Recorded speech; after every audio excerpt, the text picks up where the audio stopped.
के बाद उनका हेलीकॉप्टर चर्चा में है।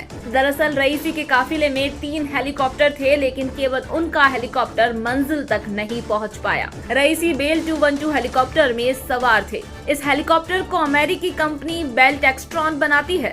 इसकी लंबाई 17 मीटर, ऊंचाई करीब 4 मीटर होती है। ये 230 से 260 किलोमीटर प्रति घंटे की रफ्तार से उड़ता है। इसमें क्रू समेत 15 लोग बैठ सकते हैं। हालांकि रईसी के हेलीकॉप्टर को इस तरह मॉडिफाइड किया गया था कि इसमें ईरान के शीर्ष अधिकारी और नेता यात्रा कर सके।